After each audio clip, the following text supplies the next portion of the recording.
mai e așa frumos acolo pe marginea drumului, dar venim pe acolo să vedem Oltul. Și ce se mai vede pe drum. Da. Ni, rădăcini. Ce-mi plac.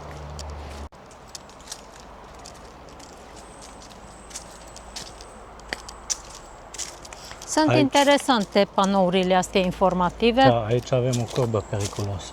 Da, da.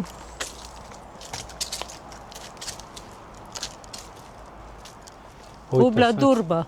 sunt- Curbă, dublă. Sunt ce indicatori? Am mai văzut vreo 2 indicatoare.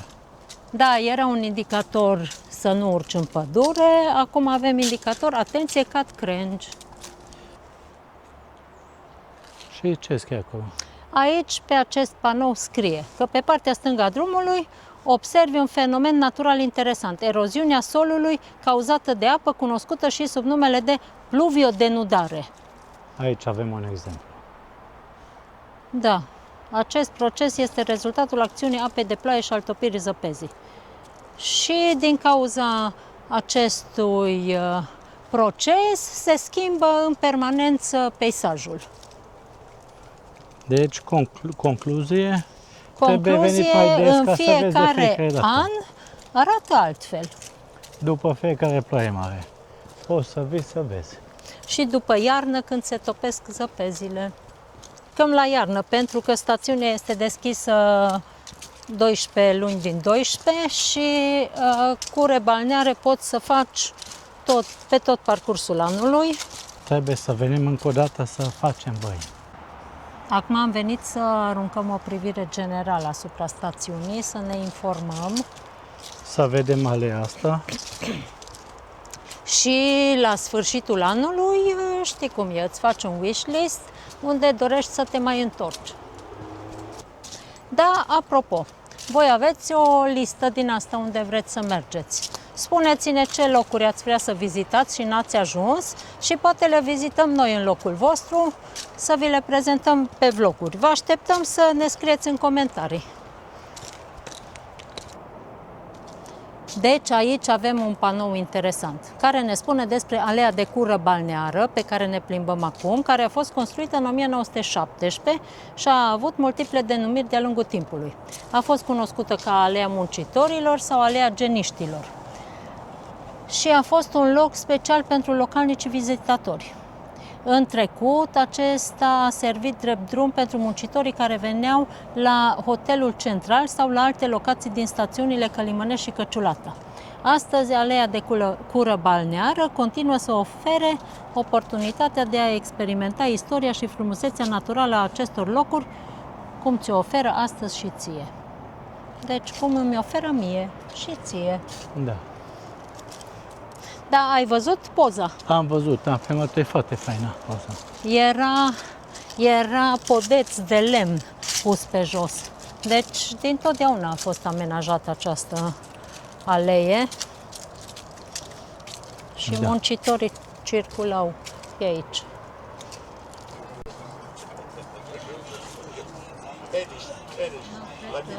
Am ajuns deja în Căciulata, că deja au apărut casele și acolo în față e Oltul.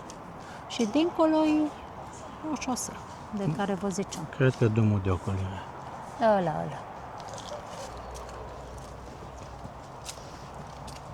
La plimbare prin pădure.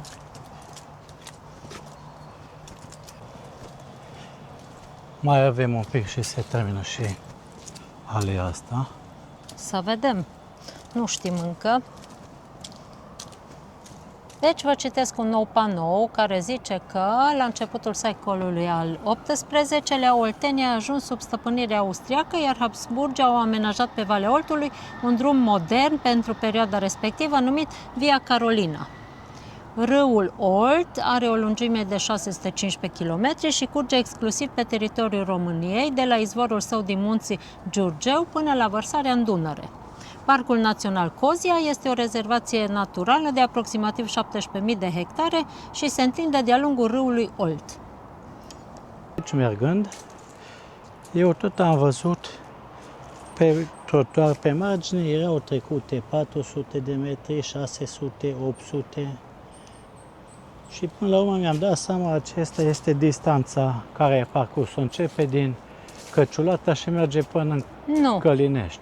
începe, da, numerotarea începe din Căciulata Căciulata și și merge până în ajunge la Călimănești. 2300 în Călimănești. Și noi am început de la 2300 și mai avem Și încă venim- 400. Exact. Aici avem un panou foarte drăguț și simpatic, cu un mel care se relaxează și panoul ne îndrumă să ne relaxăm și noi și să ne bucurăm de momentul prezent. Și asta și facem. Da.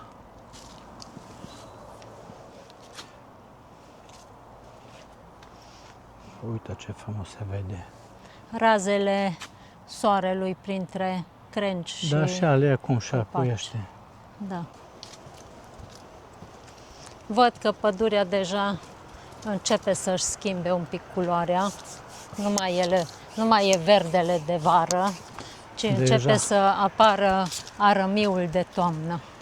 Da, nu cred că din cauza vremii, cred că din cauza secetei. Se poate.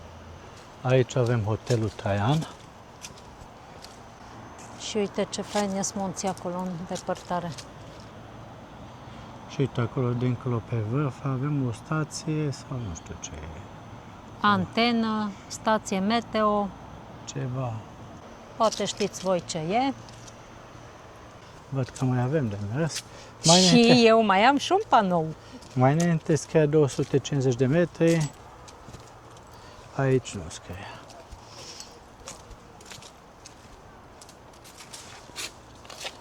Aici scrie despre Braz. Despre pădure.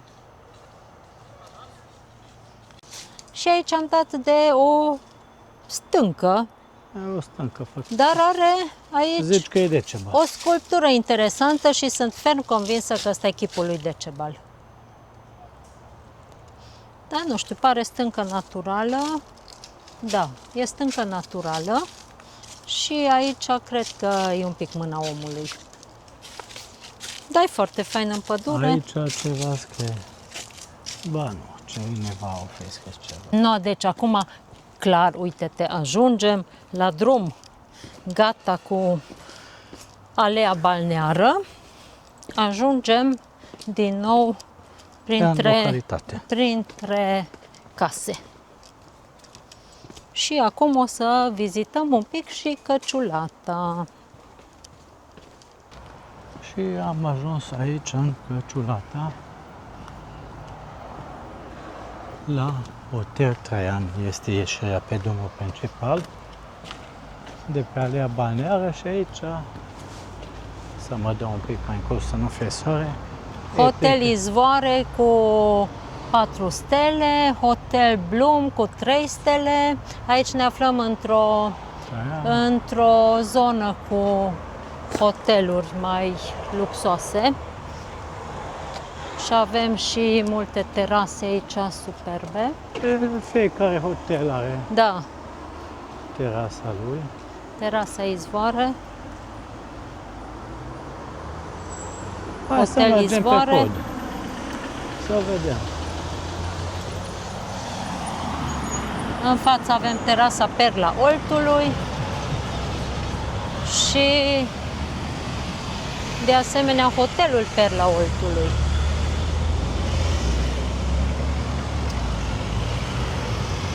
Terasa Camelot. Și circulație foarte mare, încă și la ora asta. Păi aici e non-stop circulație.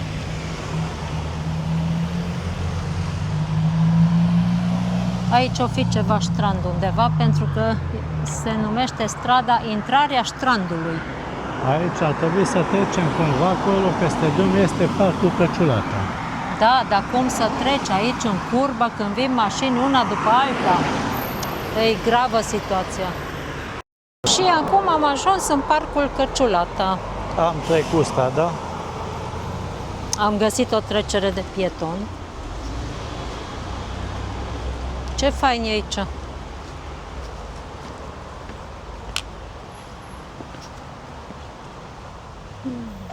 Fain de tot! E foarte frumos, uite totul.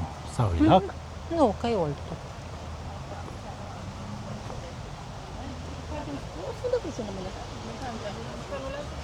Și aici este intrarea cealaltă, care am văzut-o mai înainte. Hai să mergem până pe pod. Stai că și aici un pod și acolo un poduleț. Mai înainte am fost sus pe podul ăla.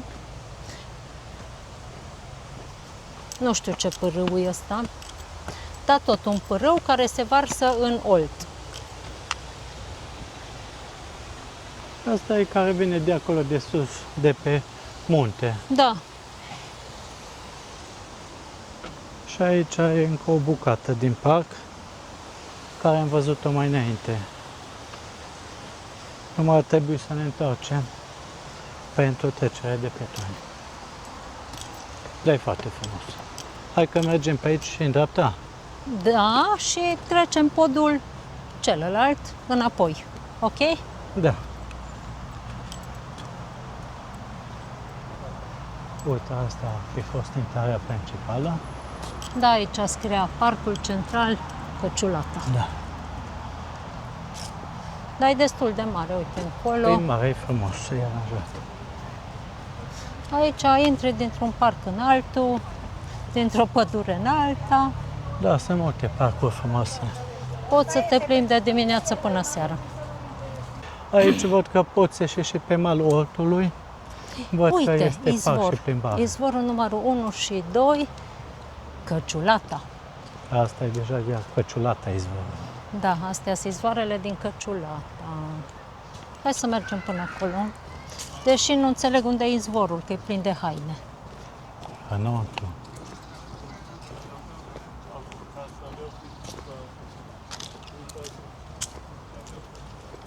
Să vedem Oltul. Nu, să vedem Oltul. Și după aia izvoarele. Uite, ponton de unde poți Și lua acolo vaporașul. este Cozia, sau cum se numește. Hotel Căciulata. Uite, și de aici se poate porni cu barca. Păi aia tot ziceam. Nu mai băgat în seamă. Deci, hai să intrăm la izvorul numărul 1 și 2, Căciulata. Să vedem unde găsim așa ceva.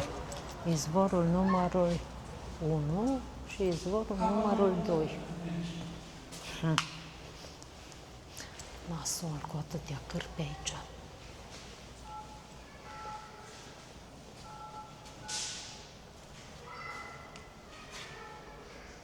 Apa nu este potabilă.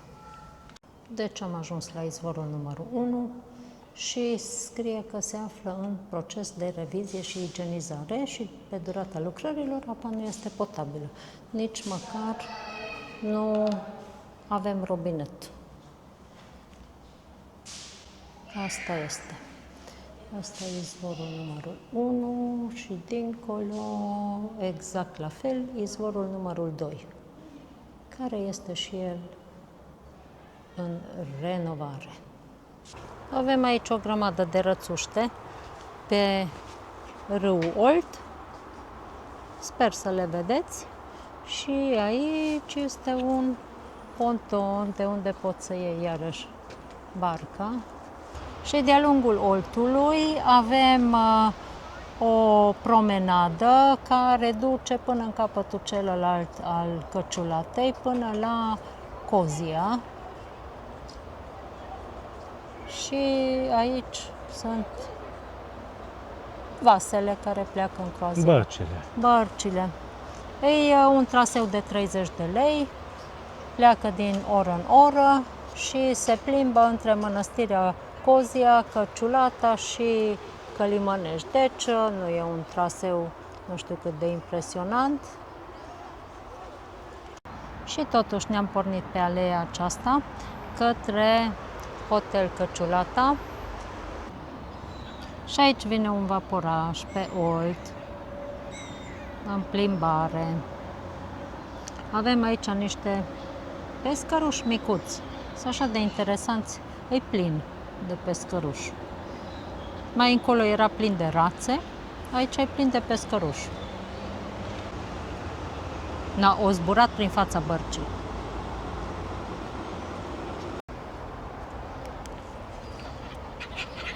Mănâncă pescărușii. Sunt și câteva rațe Da, ce fain este.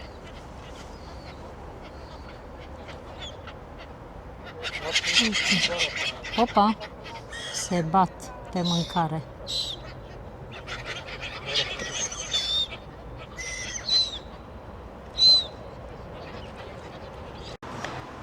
Și am tot venit noi pe faleză și înainte de Hotel Căciulata s-a terminat faleza pe malul Oltului și am urcat până la Hotel Căciulata. Aici e parcarea și în față este un hotel exact ca și Hotel Căciulata, este Hotel Cozia. Și aici parcare între cele două hoteluri. Da, dacă am luat-o tot înainte, am ajunge la Mănăstirea Cozia, unde am fost la începutul acestui vlog.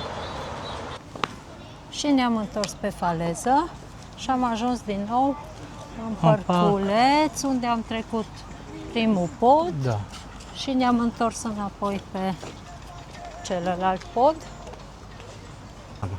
Taxă WC 2 lei, bine că există WC-ul. Și aici există pescare. Da, da, cum să ieșim noi acolo pe faleză?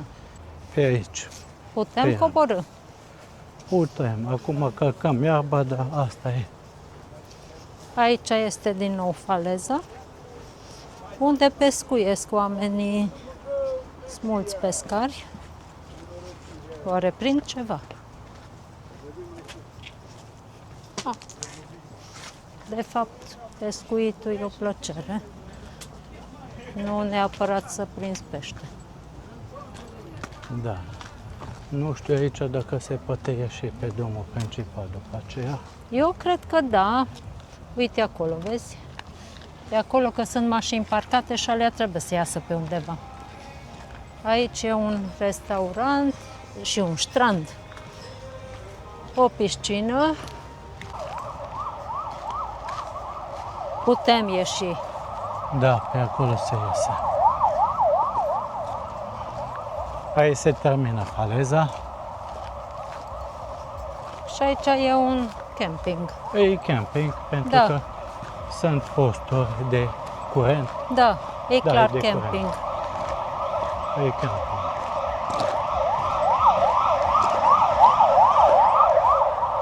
Vezi, scrie aici, terasa Camelot exclusiv pentru clienții terasei și piscinei Camelot.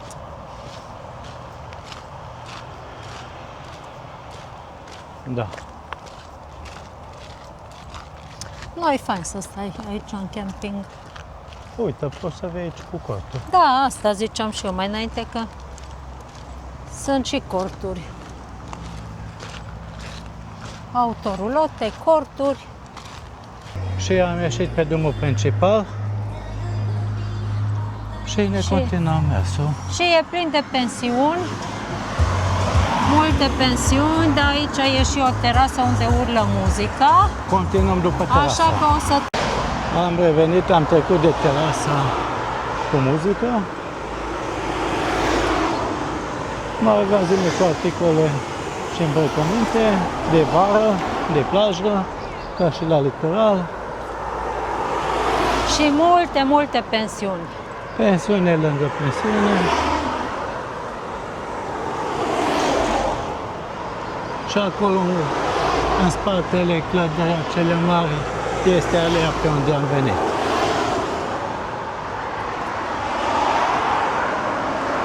Dar mai bine era acolo pe alee decât pe aici, e gălăgie foarte mare. Eu am zis, acolo e alea balneară. Am zis că acolo e mai bine. Și uite ce frumos se vede de aici muntele ce am văzut. Wow! Excelent! Suntem pe calea lui Traian. Adică pe strada principală din Călimănești. Exact, da. Nu, din Căciulata. Din Căciulata. Nu din Căciulata, din Călimănești. Deja am intrat în Călimănești, deja mă zăpăcesc. Nu știu ce frumos e casa asta. Aha. Casa Laura. Super.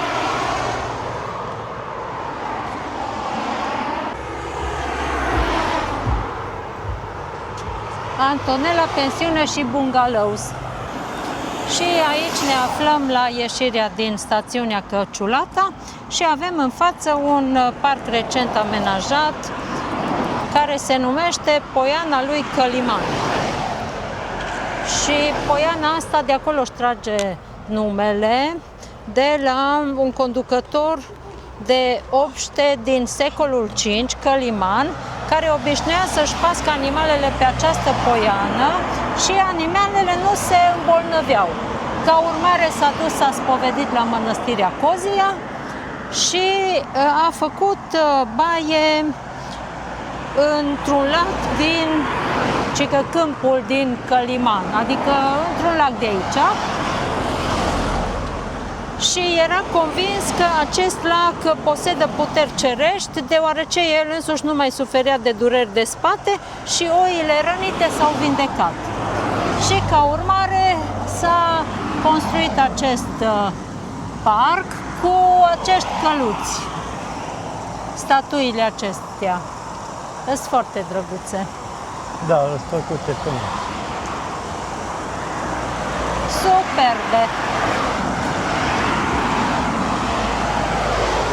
Ia uite ce O faine sunt imagine de animalele la astea. Feirul Ierbii.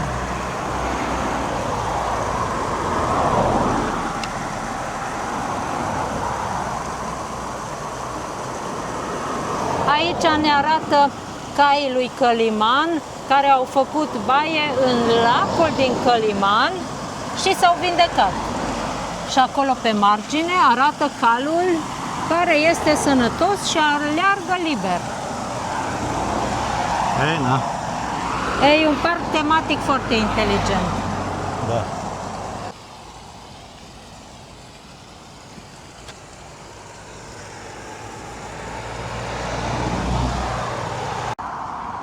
Și alea aici pe marginea drumului continuă și mai este un poduleț.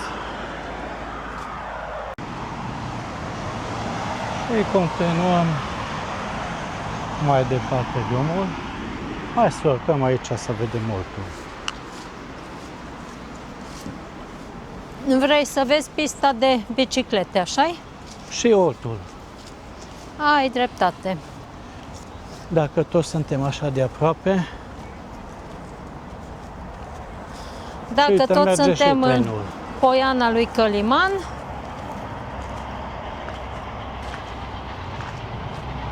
ioi. Ce sunt astea? Nu salge. Parcă ar fi flori de nuferi. Parcă, dar nu cred că Ba, ceva rudă cu nuferii. Îs plante din astea de apă. Uite, pista de biciclete. Neamenajată, dar mai înainte treceau bicicliști pe aici. Jos Da, te e... poți duce și cu bicicleta și cu trotineta. Da. Jos e părculețul, Hai să Poiana mergem lui înapoi în Căliman. Părculeț. Hai să coborăm. Continuarea Poienii lui Căliman. Da. Uite, pe masă tablă de șah. Ce fain! Masă de șah. E amenajat aici de primărie. Ce Un fain! foișor de lemn.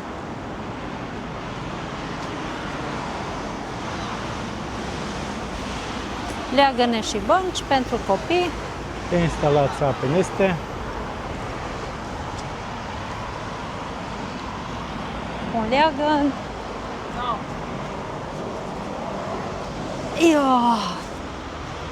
Vrei și tu? Și Ne acum balansăm ne dăm cu leagăn. cu hinta, cum îi zicem noi. Uite ce fain e parcul aici. Alei. În stânga, în dreapta și în stânga. Opa! E frumos.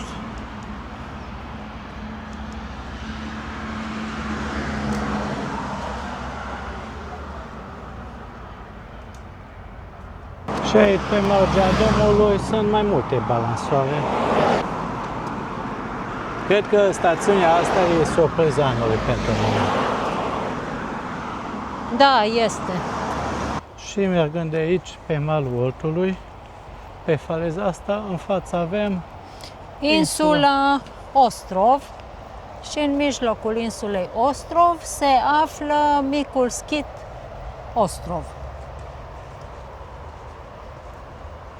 Mergem până acolo să vedem dacă putem trece Da. podul. Și uite, aici în dreapta avem acvaparcul.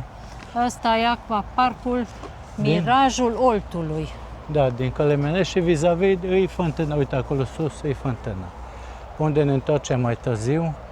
ca să încercăm Izvorul apa. numărul 7, care n-am apucat să-l gust și vreau să-l gust.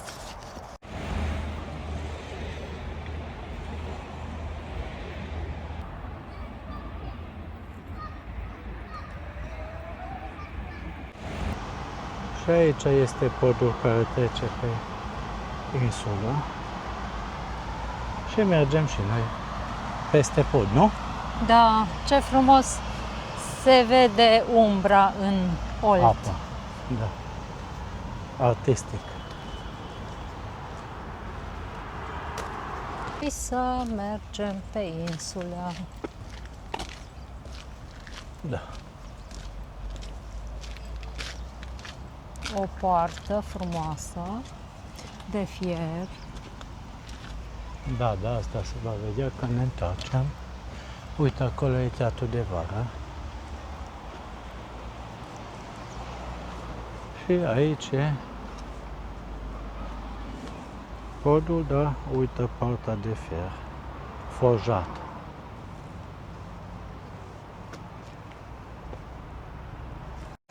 Și am traversat podul. Aici în capătul insulei sunt bănci. Și aici este un orar, program de vizitare, vara până la ora 10 seara și iarna până la ora 8 seara.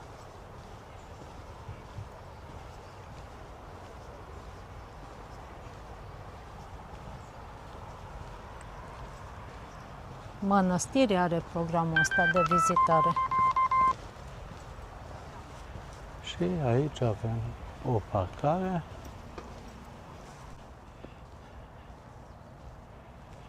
Și aici avem o poartă sculptată.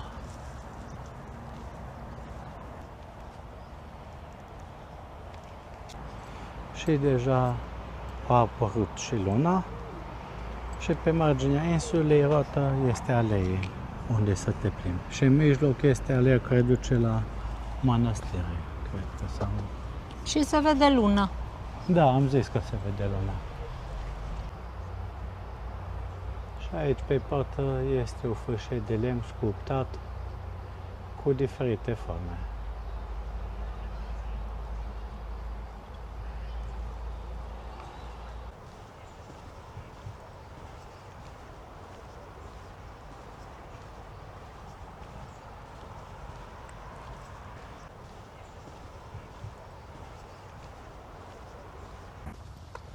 Și ne apropiem.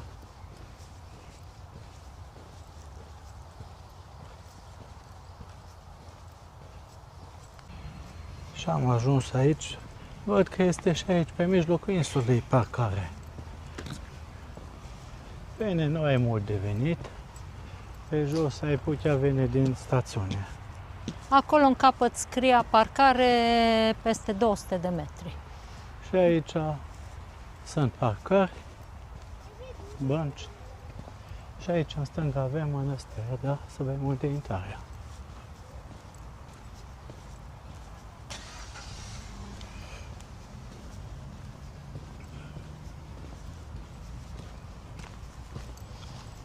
Uite aici avem Uite intrarea. aici intrarea.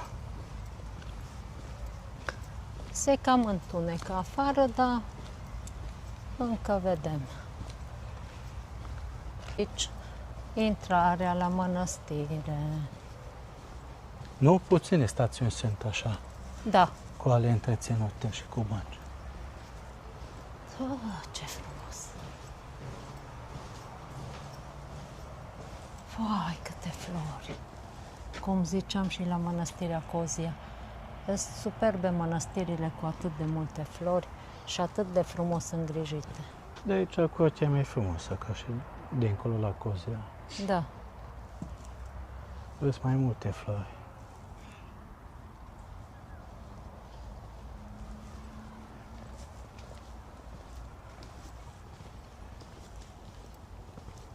Nu e mare. Nu, este un mic schit. Da, dar e frumos aranjat.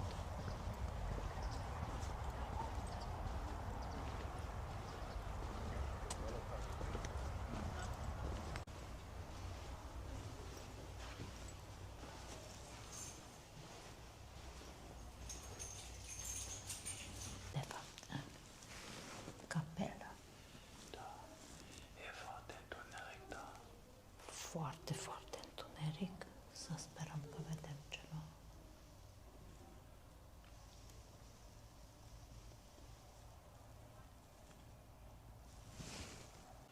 Și am schimbat setarea camerei și acum se vede un pic mai bine.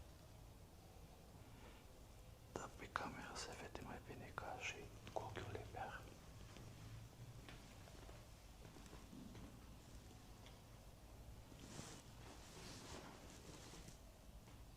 E o capelă micuță și bine decorată. Cu frește până sus, complet roată. E pictată cu frește. Cred că putem ieși, nu? Uite, toți pereții sunt Tot pereții, dar nu se vede că e întuneric.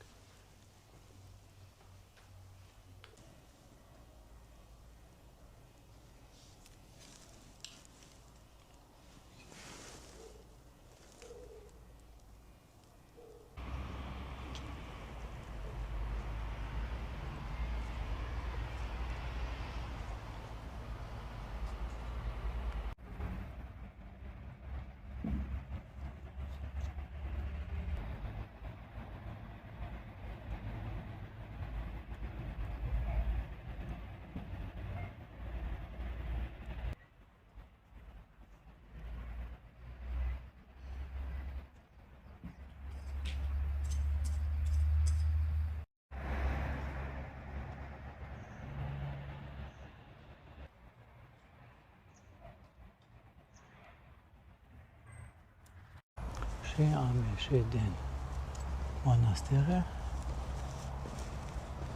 și mergem înapoi. o Asta mănăstire micuță, dar foarte frumoasă, drăguță. drăguță, Mie mi s-a părut mai frumos ca și la Cozia. liniștită, Nu? plăcută, da, Ai drăguț. foarte. Și ne întoarcem în centru să vedem ce mai vedem acolo.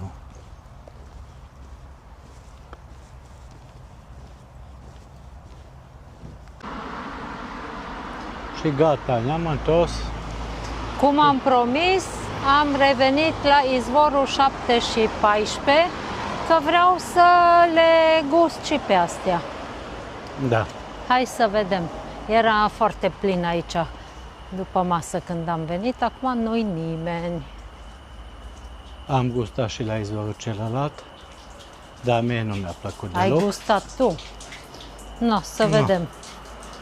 Izvorul 7. 7. Care-i 7? Care-i 14? Habar n-am. Uite, aici scrie, e 4, Ah. 7. 7. Ăsta e Ăsta e 7. șaptele. Hai să vedem. Hai să vin să te văd, că eu nu gust. Ăsta e mai rău. E mai amar, dar nu are gust glocit. Dar e parcă mai amar. Hai și la 4. 14, nu 4. Se poate bea, dar pute. Pute. Hai să vedem 14-le. Ui, ce rece-i!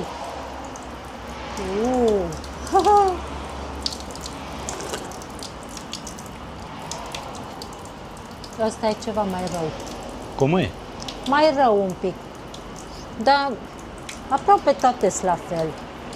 Alea primele ai zis că era mai bune, ăsta e mai rău. Dacă ar mai fi încă un punct, ar fi și mai rău. Nu, 7-le nu-i rău. Dar, ba, parcă e mai amar. Ce știu eu? Mi-era miroase a suf și asta, uite, are și mai mult fier în el, că e galben. Da. Sau ăsta la tu care nu curge cu fier. Deci se poate Da. bea. Se pot bea. Se pot bea. Nu scrie nicăieri pentru ce Nu, afecțiuni scrie, sunt. da, scrie numărul. Scrie Izvorul. numai compoziția Numărul apelor. 14 și 7. Da. Scrie numai Sunt compoziția. două țevi, dar numai una curge. Și Nu, am gustat și astea, am rezolvat, așa? am rezolvat. În concluzie, astea se pot bea, alea din Herculane nu.